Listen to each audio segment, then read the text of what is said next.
उत्तराखंड की पहाड़ियों में बसा एक प्राचीन गांव था, गंगोली गांव। वहाँ एक मान्यता थी कि रात को अगर किसी ने एक विशेष बांसुरी की धुन सुनी तो या तो उसकी सबसे बड़ी इच्छा पूरी होती है या फिर जीवन पूरी तरह से बदल जाता है। लोग उस धुन से डरते थे, कहते थे जिसने बांसुरी सुनी उसकी जिंदगी वैसी नहीं रही। लेकिन किसी ने कभी वह बांसुरी देखी नहीं थी।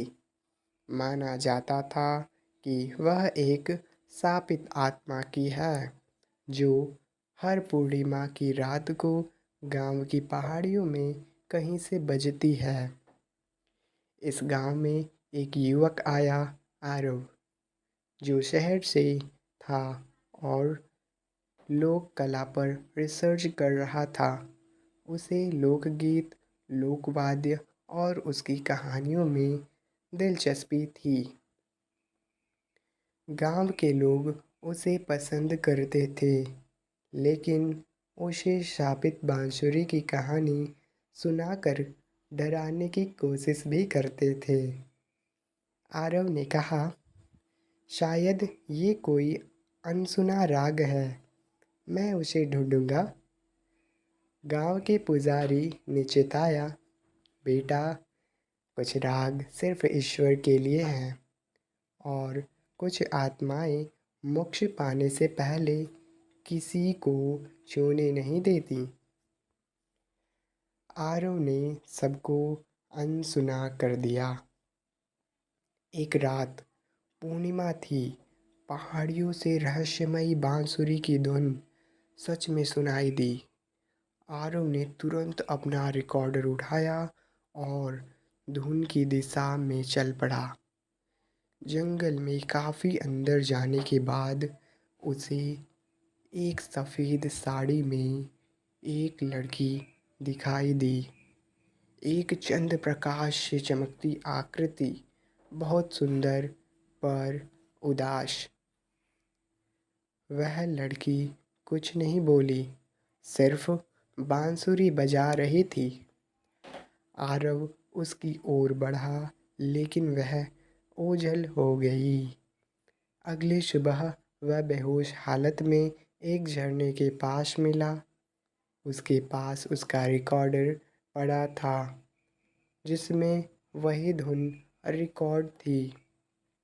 गांव के एक बुजुर्ग ने उसे बताया, 100 साल पहले इस गांव में एक लड़की थी, मायरा।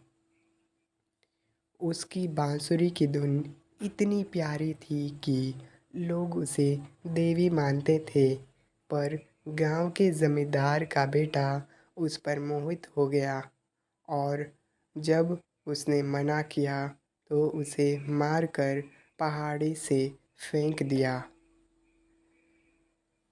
मायरा की आत्मा आज भी मोक्ष की तलाश में है। जब कोई उसकी धुन को पूरी श्रद्धा और सच्चाई से समझेगा, तब वो मुक्त होगी। आरव ने अब तय किया कि वह मायरा की आत्मा को मोक्ष दिलाकर रहेगा। आरव ने संगीत में ध्यान लगाना शुरू किया। उसने उस बांसुरी की धुन को आत्मा से समझने की कोशिश की। न शोर, न सोशल मीडिया, सिर्फ पहाड़, प्रकृति और संगीत। हर पूर्णिमा को वह मायरा से मिलता। वह आत्मा अब धीरे धीरे आरव की उपस्थिति से शांत होने लगी। उसकी आंखों में रोशनी आने लगी। एक रात मायरा ने कहा, तुम्हारी आत्मा में करुणा है, लेकिन तुम्हें मेरी अंतिम धुन सीखनी होगी। वह राग जो मैंने मरते समय अधूरा छोड़ा था। आरव ने महीनों उस रात पर अभ्यास किया। अंततः वह रात आई।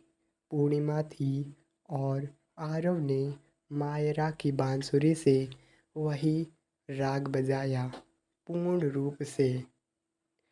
संगीत की वह धुन हवा में फैल गई, फूल गिरने लगे, हवाएं थम सी गई और सब कुछ शांत हो गया। मायरा की आत्मा मुस्कुराई, उसके आंसू बह निकले। उसने कहा, अब मैं मुक्त हूँ। अब मेरा स्वर प्रकृति में घुल जाएगा। धन्यवाद आरव, तुमने न केवल मुझे मोक्ष दिया बल्कि संगीत को पुनः प्रवृत्त किया। आरव के सामने वह प्रकाश बनकर विलीन हो गई। आज भी गंगोली गांव में एक स्कूल है, मायरा संगीत विद्यालय, जहां पहाड़ों के बच्चे शुद्ध लोक संगीत सीखते हैं। आरव ने उस राग को किसी फिल्म, रिकॉर्ड या मंच पर नहीं बजाया। वह कहता है, कुछ धुनें आत्माओं की होती हैं, उन्हें सिर्फ सम्मान दिया जाता है, प्रदर्शन नहीं। दोस्तों, कहानी का संदेश यह है कि जो अधूरी आत्माएं संसार में भटक रही हैं, उन्हें मोक्ष तब मिलता है जब कोई बिना स्वार्थ के उन्हें समझने की कोशिश करता है। और संगीत वो सिर्फ ध्वनि नहीं, आत्मा की भाषा है।